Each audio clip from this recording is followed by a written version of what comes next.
Alors j'accueille le premier invité, honneur aux femmes, c'est Delphine Cazin. Merci d'avoir accepté notre invitation, Delphine.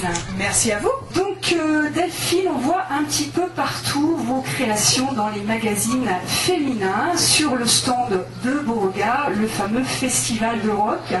Merci de nous présenter rapidement, je dirais un petit peu, votre enseigne. Parce qu'il y a plusieurs objets, il y a des sacs en vinyle, des t-shirts et des jupes assez sensationnelles. Et tout est unique, ou presque. Bah, tout à fait. En fait, la partie principale de mon activité sont les sacs avec des disques vinyles. Donc aussi bien des 45 tours, des 33 tours. Je fais également des t-shirts pour enfants. J'achète des t-shirts que je customise en fait. J'essaye de trouver les idées, les passions des petits garçons. Alors ça va du pompier, du dragon, de la guitare, pourquoi pas. Et je fais donc des dessins avec des tissus. C'est une sorte de patchwork, d'appliqué que j'utilise sur des t-shirts pour enfants. Alors ça vous vient d'où justement cette passion pour le dessin? Parce qu'au départ c'était pas trop, je dirais, votre métier. Alors le dessin c'est un peu secondaire. Après mon activité principale c'est vraiment sur le disque vinyle. C'est là qu'on me reconnaît le plus. Donc il y a une bonne vingtaine d'années j'étais partie en voyage scolaire comme beaucoup de collégiens à Londres, en Angleterre. J'avais vu un sac avec des disques vinyles et je ne l'avais pas acheté à l'époque. Et j'avais toujours en souvenir ce sac. Et il y a 3 ans, je me suis fait un sac pour moi. Je l'ai porté et j'ai plein de copines qui m'ont dit « Mais il est super ton sac !» Donc j'ai eu l'idée d'en faire un autre, de le mettre en vente sur une plateforme de vente sur internet. Il est parti aussitôt, quelques jours après. Donc j'ai commencé mon activité comme ça, donc avec des sacs basiques, le 33 tours. Un 33 tours de chaque côté du sac, un peu une forme cabas, et ça s'est commencé comme ça avec ce sac basique. Après j'ai décliné d'autres formes. Alors ces sacs, ils sont faits à partir de vinyle et donc c'est une matière, vous m'expliquez que c'est une matière un petit peu difficile à travailler, donc il vous a fallu perfectionner véritablement votre outil de travail parce que c'est un outil très personnel pour pouvoir justement réaliser quelque chose de réellement très très bien fini. Donc effectivement, un sac, ça me prend à peu près 3 heures de travail. Donc il y a une partie qui est faite à la machine à coudre, les anses, le montage d'une fermeture éclair si c'est un modèle avec une fermeture éclair. Après il faut préparer les disques, puisque moi mes sacs sont à réaliser, sont assemblés à la main. Donc je dois d'abord prépercer les disques avec un outil que j'ai élaboré donc pour pas les abîmer, pour pas qu'ils se cassent, pour pas que ça soit fondu, etc. Et je les assemble après à la main, je les couds à la main. Alors qui sont vos clients? Les clients des bobos? Ou est-ce que c'est des personnes tout simplement qui ont envie d'avoir un bel objet? Alors vraiment, il y a toutes sortes de personnes. Alors en critères d'âge, ça peut aller de 14 ans jusqu'à 70 ans.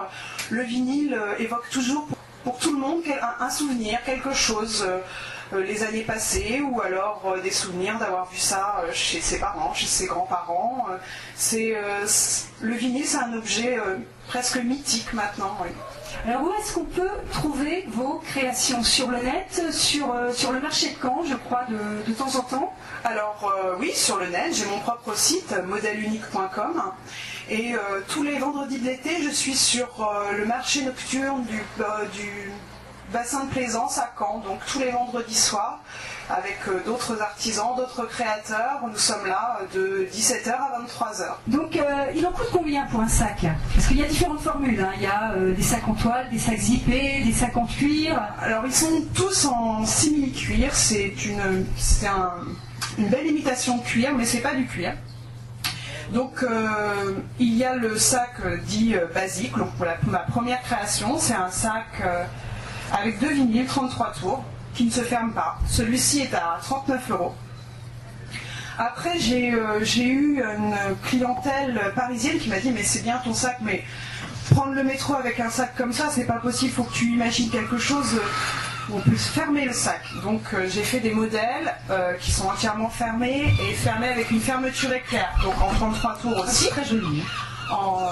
Après, on m'a dit, tu sais, c'est sympa les petits 45 tours, tu devrais y penser. Je dis, oui, mais il y a un gros trou au milieu des 45 tours, on va voir ce qui se passe à l'intérieur du sac. C'est pas l'idéal. Donc j'ai repensé à rajouter une pièce au milieu qui est elle-même cousue et pas collée. Donc ça c'est très mignon, hein. Ça peut aller pour une petite jeune fille. Oui, ça plaît bien aux ados, les petits 45 tours ou les petits sacs de soirée ou de cérémonie, etc. Après j'ai une clientèle masculine qui m'a dit, tu sais, les vinyles ça plaît aussi aux gars, ça évoque quelque chose pour des garçons. Je dis, ouais, mais des sacs à main pour les garçons, ça va pas être facile à écouler, hein. Donc j'ai pensé à la trousse de toilette pour les gars, donc c'est un 33 tours qui est coupé en deux. Je l'ai pensé pour les hommes, mais après j'ai plein de femmes aussi qui m'achètent la trousse de toilette. La trousse de toilette est à 32 €. D'accord, donc des prix assez raisonnables. Donc toute seule pour cette petite entreprise? Oui, toute seule. Toute seule, donc c'est aussi bien la confection, la mise en ligne des produits, l'expédition, le traitement des paiements, etc. Toute seule. Alors, vous créez ces objets depuis 3 ans maintenant. À côté de ça, vous avez d'autres idées pour recycler d'autres objets, toujours musicaux? Ben oui, donc au bout d'un moment, au bout de 3 ans, on essaye de trouver de nouvelles idées. Donc comme je disais, au départ, j'avais mon sac basique, toujours en travaillant le vinyle, j'ai un peu évoluer dans la gamme, mais je pense aussi à la cassette audio. Il y a plein de cassettes audio qui dorment dans les greniers, qui ne servent plus à rien. Elles sont souvent, la bande a souvent mal vieilli.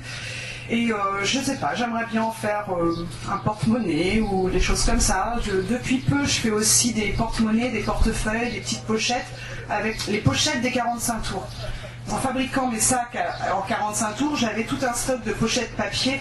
Je me suis dit, c'est quand même bête, elles sont souvent kitsch, rigolotes, complètement décalées. C'est quand même bête de ne pas les utiliser, toujours dans cette idée du recyclage.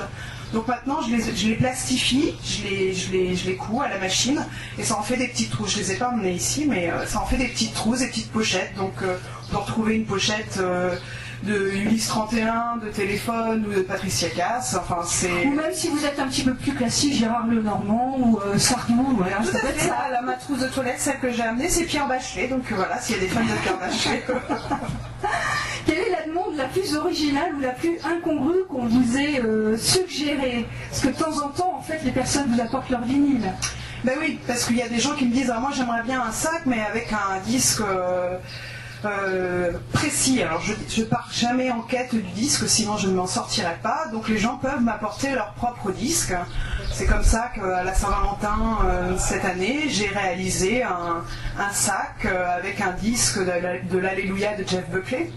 Tout simplement parce que le monsieur avait rencontré sa fiancée sur cette musique et il avait envie de lui faire un petit clin d'œil, lui offrir un sac avec ce titre. Justement, quand vous percez un disque que l'on vous apporte, il faut avoir le geste précis. Ah, maintenant oui, j'ai le geste précis, je n'ai plus peur d'abîmer les disques, mais c'est vrai que quand on m'a apporté par exemple des disques des Beatles, même si c'était des rééditions, quelque part ça me faisait mal de percer un disque des Beatles, mais ça donne un sac magnifique, hein. Vous imaginez le dessin du Yellow Submarine sur un sac, c'était très joli, mais voilà, souvent j'utilise des disques que des disquaires n'arrivent pas à vendre, des disques qui partent à la poubelle ou qui se dorment dans les greniers. Il y a des gens qui m'apportent des disques parce que ça leur fait mal au cœur de les jeter et ils savent que c'est une façon de recycler.